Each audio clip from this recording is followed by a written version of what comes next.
What happens when a quiet black teenager gets laughed out of class for telling the truth, and his father turns out to be one of the Pentagon's top cyber operatives. At Riverview Academy, a day meant to celebrate parents explodes into a lockdown, a federal sting, and a viral reckoning. But beneath the spy thriller surface lies a deeper battle against bias, silence, and the assumptions we carry into every classroom. This isn't just a rescue story, it's a reality check. 10-year-old Elijah Monroe adjusted his uniform collar in the mirror, forcing his fingers to stay steady. The fabric felt stiff against his skin, like it wasn't made for kids like him. Not really. Not in a school like Riverview Academy, where lineage meant more than lunch money, and polished reputations echoed louder than quiet truths. Every morning felt like rehearsal for a role he didn't audition for. At home, he was funny, curious, and full of questions. At school, he learned to shrink his voice, to wear politeness like armor. His father, Major Dorian Monroe, would always say, "Stay sharp, stay kind." But Elijah had long since figured out that neither sharpness nor kindness shielded him from being doubted. At Riverview, the look started before the first bell rang. Curious, skeptical, calculated. The kind of looks that scanned his clothes before they registered his face. Most kids got asked what their parents did for work. Elijah got told what his dad couldn't possibly be. What wasn't visible to his classmates or his teacher, Ms. Hammond, were the scars left by these daily assumptions. Psychologists call it stereotype threat, the weight of being expected to fail. For Elijah, it translated into the tightening of his throat every time he raised his hand. It meant spending extra time memorizing facts, not because he loved the material, but because he feared the consequences of being wrong. Miss Hammond had never called him out for misbehavior, but her eyes always seemed to carry doubt when he spoke with confidence. Her tone, overly gentle with him but brisk with the others, sent a different message. She didn't expect much, and nothing chipped away at a kid faster than low expectations delivered with a smile. Elite schools like Riverview touted fairness, meritocracy, opportunity, but the culture was coded. The unspoken norm was that prestige came with polish, and polish came with privilege. Elijah's world was an exception to their rules, and exceptions, no matter how exceptional, were often viewed with suspicion. This wasn't just a story about one boy. It was about how society teaches children when to speak up and when to disappear. Elijah was learning both, and soon he would be forced to choose. Elijah Monroe hadn't expected to be first. When Miss Hammond called his name for the opening presentation of Parent Legacy Week, his breath caught. The room hushed. He rose from his chair with the same steady grace his father used walking through crowded airports.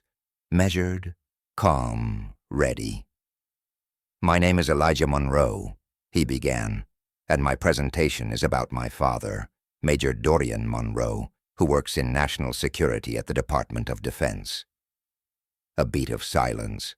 Then came the giggles, a few chuckles at first, then full-blown laughter from the front row. Cole Whitaker, the son of a biotech CEO, leaned sideways and muttered, "Security? Like TSA?" Elijah paused, confusion flickering across his face. He tried to go on, but Miss Hammond's voice cut through the noise, not to quiet the class, but to clarify. "Elijah," she said, her tone light, dismissive, "we're focusing on factual representations of careers today. Maybe next time, something more realistic?" He stood frozen, heart pounding. "But it's true. My dad. That's enough." Miss Hammond said, waving her hand like brushing away smoke. "Let's move on." Back at his seat, Elijah's hands trembled beneath the desk. Beside him, his best friend, Nico Alvarez, looked stunned. "She didn't even let you finish," he whispered. The rest of the day passed in a blur. The laughter, the looks, the whispers. It all blended into a dull roar that filled Elijah's head like static. He didn't hear much in science class. He couldn't taste lunch. By the time he got home, his jaw was clenched so tight it ached. That evening, Elijah sat at the kitchen table picking at dinner while his father scanned documents on a secure tablet. "How'd the presentation go?" Dorian asked, not looking up. Elijah didn't answer at first. Then he muttered, "They laughed. Miss Hammond said I was making it up." Dorian froze. "She said that? She said I should tell something more realistic." The shift in Dorian's posture was almost imperceptible. No, shoulders straightened, tablet locked. "Did you tell her the truth?" "Yeah, she didn't believe me." Dorian stood slowly. "And I've never been to that school once, have I?" Elijah looked down. "Number, you're always deployed, or in meetings, or it's classified." "Tomorrow," Dorian said. "I'm clearing my schedule. I'll walk you in." The next morning, Elijah noticed the shift as soon as they reached the school gates.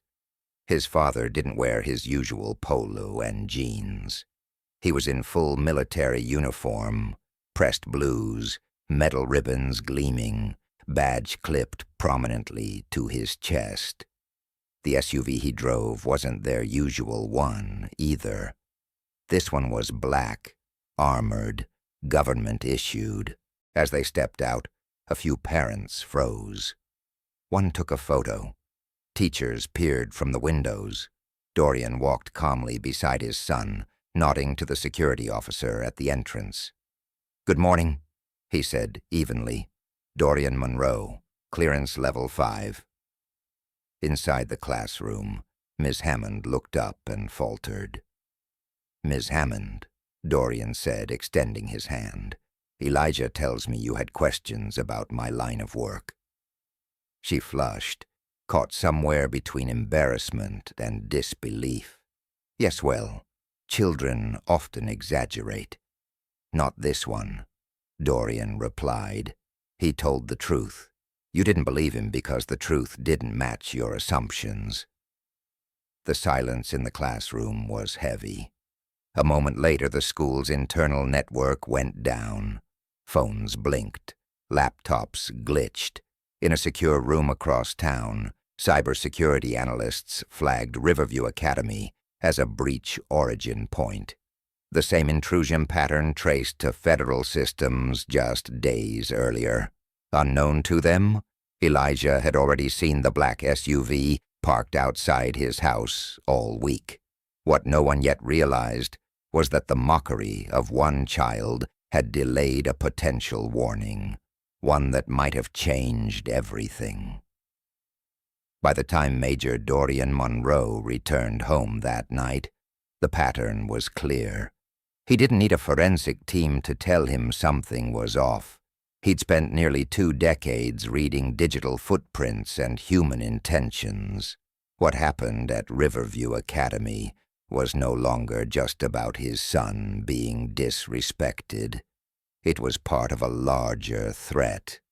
In his home office, he activated a secure line. The room dimmed automatically as his laptop connected to a defense intelligence server. Dozens of alerts had popped since morning. One was marked with the school's address. "Attempted data breach," the screen read. "Access point, school network, device signature, faculty-issued tablet." It wasn't random. The exact malware package had been detected in 3 other institutions tied to defense families. One of those families was already under federal protection. Dorian exhaled slowly. His mind raced, not with fear, but with logistics.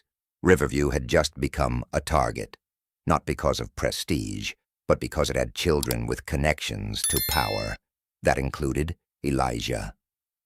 The next day, while Elijah tried to keep his head down at school, Dorian sat in a conference room deep inside the Pentagon. 6 officials joined him, 3 uniformed, 3 in tailored civilian suits. A woman from cyberintelligence spoke first. The exploit appears custom-coded to tunnel through school-issued devices, tablets, smart boards, digital gradebooks. From there it rides home with the students. It's a backdoor into our secure networks. "Any suspects?"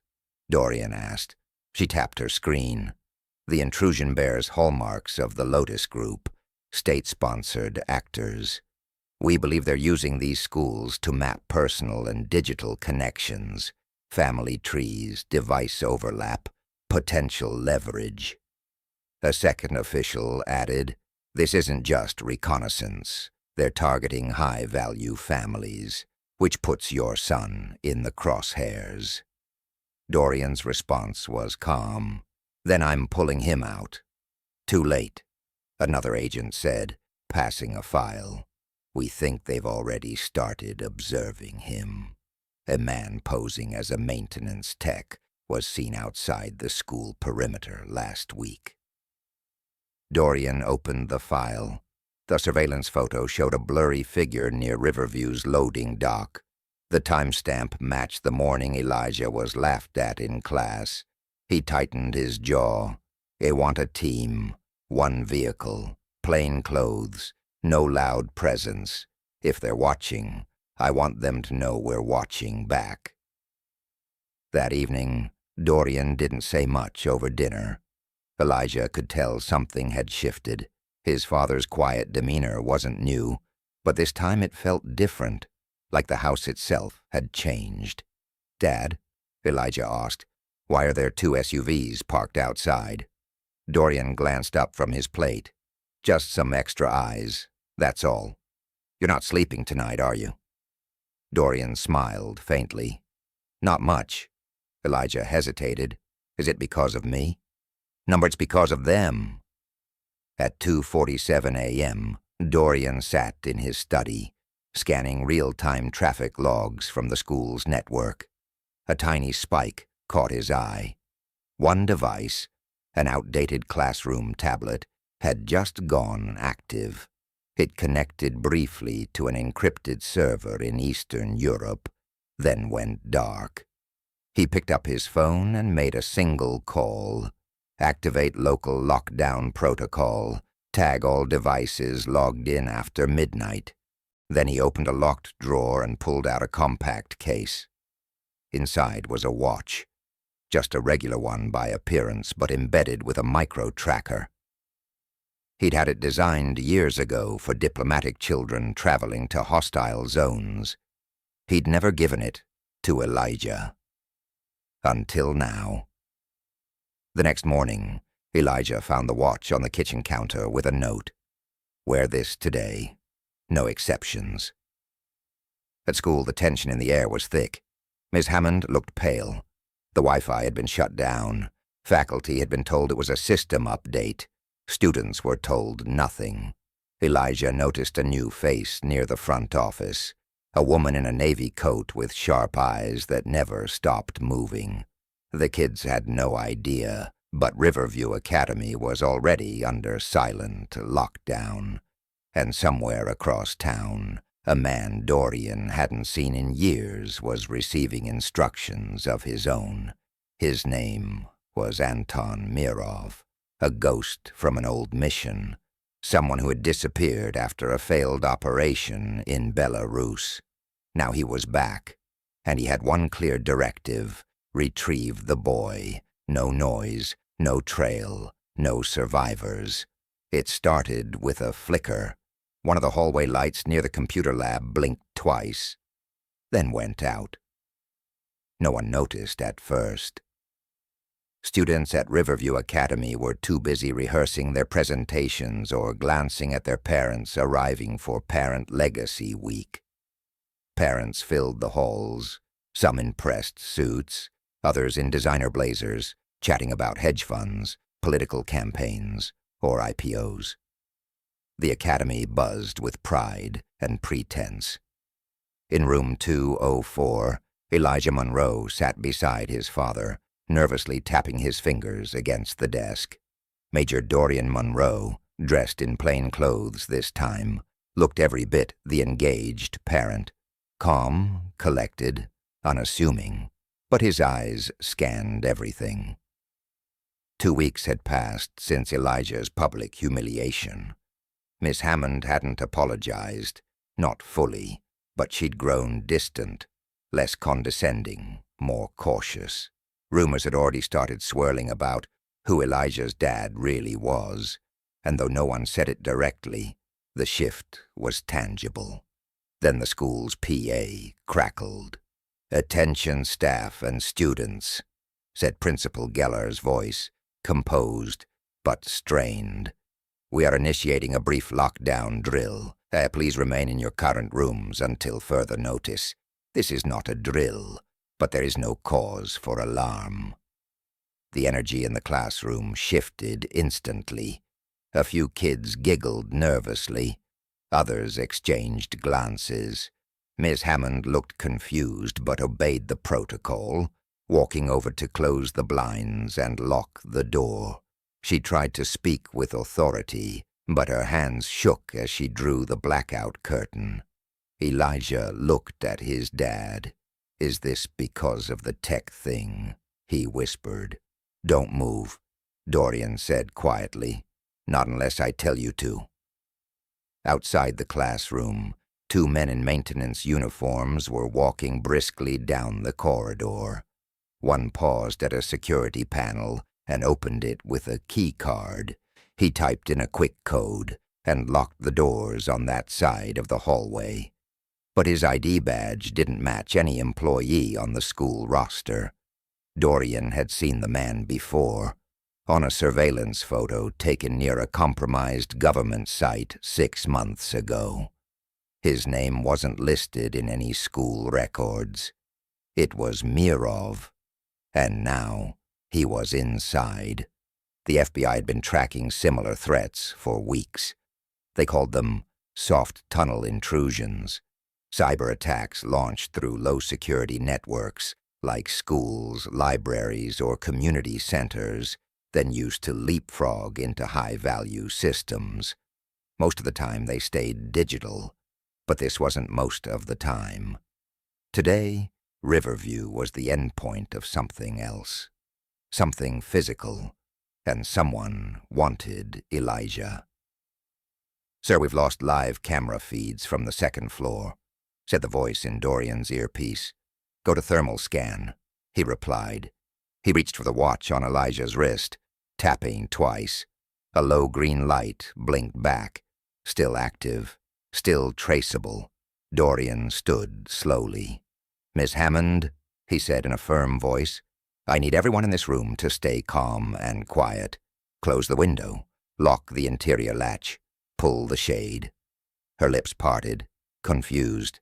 "Why? What's—" "Because someone's in this building who shouldn't be." He stepped toward the door, placed a small wedge beneath it, and turned to his son. "No matter what happens, you stay with her. Don't open that watch unless I tell you." "Dad, I'll be back." He stepped into the hallway and moved with precision. Years of operations had trained him to stay fluid under pressure. The school's layout was simple: 3 wings, 2 staircases, and a boiler room in the basement. Too many entry points, too few defenses.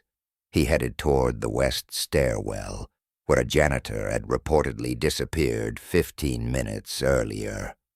The moment he rounded the corner, he saw one of the men in uniform, arms outstretched, tampering with the power conduit. "Mirov," Dorian said sharply. The man turned slowly. He smiled. "You're early. You're sloppy." They moved at the same time. The fight was brutal and fast. Mirov lunged with a collapsible baton, swinging for Dorian's head. Dorian ducked, countered with an elbow to the ribs, then kicked the man's knee out from under him.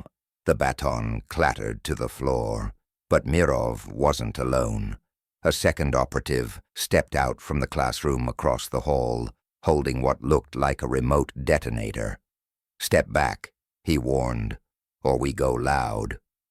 Dorian froze, not because of fear, but calculation. There were still dozens of kids inside those rooms, teachers, staff, including his son. "You won't make it out of this building," Dorian said. "Neither will your boy if we don't," the man said flatly. Suddenly, from the stairwell behind them, came the distinct sound of boots on tile, fast, heavy, deliberate. Two agents burst through with sidearms raised. "Federal agents, drop it." The second man hesitated just a second too long. Dorian took the chance, slamming Mirov against the wall and disarming him just as the second agent fired a clean shot into the detonator holder's shoulder. The remote clattered harmlessly across the floor. By the time the scene was cleared, emergency services were pulling into the parking lot. FBI agents swept the school, removing students in calm waves. Parents were directed to a secure gymnasium space to wait. No casualties, no explosions. But the emotional toll was palpable. Back in room 204, Elijah watched his father re-enter, bruised, jacket torn, but alive. Miss Hammond didn't speak. She just stepped aside. Dorian knelt. "You okay?" Elijah nodded. "You were right. They came for me." Dorian pulled the tracker from his son's wrist and tucked it into his pocket. "Not just you. Others, too. They were watching us all." He turned to Miss Hammond. "They accessed your classroom through a smartboard system. They were recording for days." Her knees gave slightly. The local news ran the story that night. "Cyber breach turns into attempted abduction at Elite DC Academy." But the headlines missed the point. This wasn't just a story about national security or espionage. It was a story about belief, about how the failure to believe a child's truth almost left that child vulnerable to a very real threat. The breach had come from the outside, but the crack, that started on the inside. When a teacher dismissed a boy, not because of what he said, but because of who she assumed he couldn't possibly be. When Monday morning arrived, Riverview Academy was back in session, but nothing felt normal. The halls were quieter, conversations hushed, glances more watchful. Security teams had tripled. Teachers were briefed on protocols most had never imagined needing to use. The parents were still shaken, many keeping their children home. But Elijah Monroe came back, not because it was safe, but because staying away felt like surrender. Miss Hammond glanced up from her tablet as he entered. Her posture stiffened, but she offered a nod, one that tried to be neutral but landed somewhere between uneasy and remorseful. Elijah didn't return it. He took his seat, pulled out his notebook, and started writing. His pen moved fast, but not with panic. It was focus. 3 minutes before the first bell, the classroom door opened. The room turned to look. Dorian Monroe stepped inside, not in military uniform, not in disguise. Today he wore a sharp navy suit, a badge clipped to his belt, and a quiet, commanding presence that stopped even the loudest whispers. Miss Hammond blinked twice. "Can I help you?" "Elijah invited me," Dorian replied, offering her a polite but unreadable smile. "Parent Legacy Week, right?" She nodded, slowly recovering her composure. "Yes, of course." Dorian scanned the classroom and then turned back to her. "I believe we have a misunderstanding to clear up." The class held its collective breath. A week earlier, Miss Hammond had all but ridiculed Elijah for claiming his father worked in defense. Security staff, she had smirked. Let's try to keep our presentations factual. She had never apologized, never corrected the snickers from other students, never once considered she might be wrong. And now, the man she dismissed stood in her room with a government badge, a data file in his hand, and a security clearance higher than any of them could imagine. Dorian turned to the students. I don't usually talk about what I do, not to strangers, not even to most of my colleagues, but today I'll make an exception. He walked slowly toward the front, taking the teacher's spot. My name is Dorian Monroe.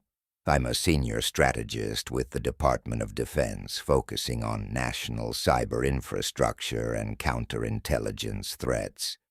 Most of the time I don't speak in schools. But last week my son was targeted by a foreign intelligence group that tried to use his classroom, this classroom, to gain access to military networks. They failed, but only because we were watching. He let the silence stretch. I'm not here to scare you. I'm here to tell you something your textbooks may not. Sometimes your assumptions are the real vulnerability. They blind you, make you dismiss people you don't understand. His eyes flicked toward Miss Hammond, just for a second.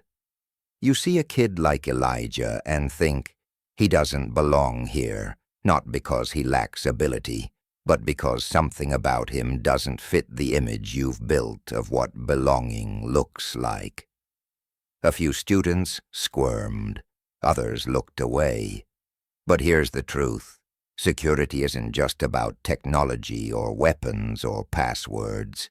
It's about awareness. The most dangerous people I've ever encountered weren't the ones shouting. They were the ones everyone overlooked. And the most important asset we have is people willing to speak up even when no one believes them. He paused, then added, like my son. The class turned to Elijah.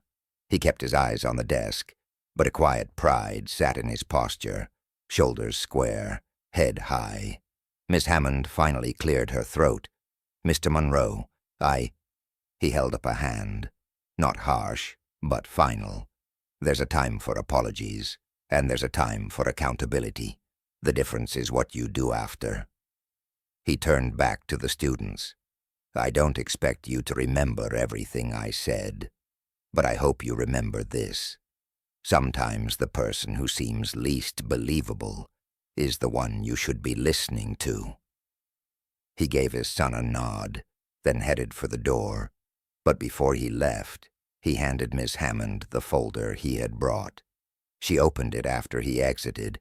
Inside were redacted documents confirming his rank, department, and a memo titled Targeted Exploits of K-12 Networks, a National Security Risk. She didn't say a word for the rest of class. At lunch, Elijah sat outside with his friend, Max. It was the first time in days no one had whispered behind his back. What your dad said, Max began. Elijah waited.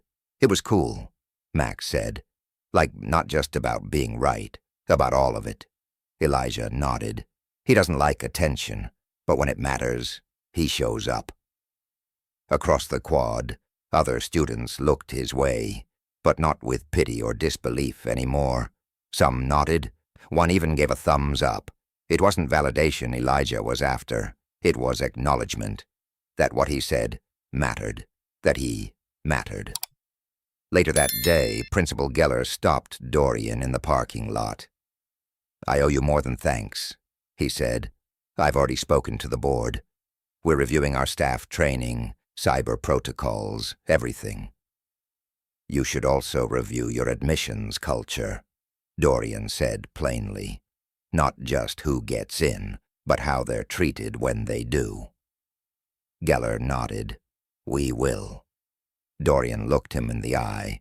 "I'll be watching." By the end of the week, the manicured campus of Riverview Academy no longer felt quite so untouched. It wasn't the cracked window in the West Wing or the security cameras now bolted into every hallway that shifted the atmosphere. It was something quieter. The way students watched the doors a second longer before class. The way teachers paused before brushing off a question. It was awareness. And for Elijah Monroe, that awareness had come at a cost. But it had also brought something he hadn't felt since the beginning of the year: respect. It didn't come in waves. It arrived in fragments. A nod from a classmate who used to look right through him. A seat saved at lunch without needing to ask. A teacher calling on him without the hesitant pause. Even Miss Hammond had changed. She still carried herself with the same polished poise, but now her voice held a different cadence when she addressed Elijah. Less performative, more careful. Like someone trying to rewrite their internal script. She hadn't offered a full apology, not yet. But one morning after class, she stopped Elijah at the door and asked quietly, "Would you help me lead a new discussion unit next month? One on bias and assumptions." Elijah didn't say yes, but he didn't say no either. "I'll think about it." That was enough, for now. In Washington, the Department of Education quietly circulated a new policy memo to all public and private schools, a reminder of their cybersecurity responsibilities, alongside optional access to federal cyber threat assessments. It didn't name Riverview directly, but insiders knew exactly what had prompted it. At the same time, the Department of Defense initiated a cross-agency task force focused on civilian-linked vulnerabilities, a direct result of the Riverview breach. Elijah's name wasn't in the report, but Dorian's was, and the recommendation he'd submitted, anonymously, pushed for increased protection measures for students of federal personnel. Across several agencies, that recommendation became a benchmark. The Monroe family had also changed, though they didn't show it publicly. Elijah still walked to school most mornings, flanked discreetly by a plainclothes escort who posed as a neighbor. Dorian didn't speak about his work much more than before, but his tone with Elijah had softened. There were no more evasive half-truths, just boundaries and facts. "You don't need to know everything," he'd said once, "but you deserve to know what matters." They started setting aside Sunday nights to talk, not about security protocols or headline threats, but about what Elijah was learning, what he was seeing, and what he wanted to change. Elijah surprised his dad one evening when he said, "I don't want to be in defense." Dorian raised an eyebrow. "You sure?" "You've got the instincts." "I want to be in systems," Elijah replied, "not stopping the bad guys, rebuilding the stuff they keep breaking." Dorian smiled. "That's more dangerous than what I do." "Yeah," Elijah said, "but maybe more important, too." Back at school, Riverview launched its own internal changes. Small at first, then structural. They brought in a cultural responsiveness consultant, someone who challenged the staff not just to recognize bias, but to address it before it metastasized into institutional harm. Faculty were required to complete training sessions, not just the usual seminars with slide decks, but actual workshops that simulated microaggressions and unpacked teacher assumptions about student potential. There were pushbacks. Some parents balked. A few teachers rolled their eyes behind closed doors, but Principal Geller pushed forward. The board backed him, and Ms. Hammond She signed up to lead the first teacher discussion group. Change had come, not because it was convenient, but because it had become undeniable. On the final Friday of the semester, the school held its first ever Student Voice Symposium, an open forum where students could share stories that challenged assumptions, questioned policies, and proposed solutions. Elijah spoke last. He didn't mention his father by name, didn't reference the attack or the headlines. Instead, he talked about the tie he used to wear every morning, the one that felt like it choked him. He talked about walking into rooms where people smiled at him but never listened. And he talked about the moment that changed everything.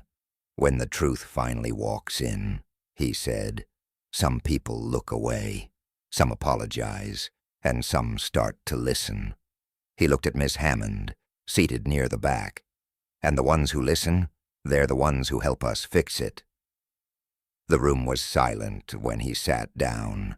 Then came the first clap, then another, then the whole auditorium. It wasn't celebration, it was acknowledgement, and that was enough. Spring arrived quietly at Riverview Academy. Trees bloomed along the perimeter wall, the same wall where the first agent had once stood, eyes scanning every car. The campus looked normal again, but for those who had lived through what happened, things would never return to how they were. And maybe that was the point. Elijah Monroe no longer wore the navy tie that once made him feel like he had to prove something. Now he wore what he wanted, and no one questioned it. He still noticed the way students paused before speaking to him, not with fear or skepticism anymore, but with curiosity. He'd become more than a student. He was a signal, proof that perception could be challenged, that silence didn't mean acceptance, that quiet kids had power too. His father, Dorian, remained at the Pentagon, but he too had changed. Where once his world was compartmentalized, family here, nation there, those lines had blurred. He made time now for dinners, for debriefs that weren't about national security, but about Elijah's new ideas for a cybersecurity mentorship club at school. A club the administration had already approved. I don't want kids like me waiting to be believed, Elijah said one night. I want them to be prepared, not just for threats, but for opportunities. That stuck with Dorian more than any briefing he'd given. Ms. Hammond kept her job. She wasn't the same either. Gone were the subtle inflections that once softened her doubts. She had started a faculty podcast called The Learning Curve, inviting students as co-hosts. Elijah had already been a guest, twice, and when the district rolled out a pilot initiative to measure inclusivity outcomes across high-performing private schools, Riverview volunteered first, not because of PR, because they owed it to their students. One afternoon, Elijah stood outside the library watching the sun filter through new security glass. His reflection stared back at him, layered over a wall of books and data points. He didn't see a target anymore, or a cautionary tale. He saw purpose, and for the first time, he believed the world might see it too.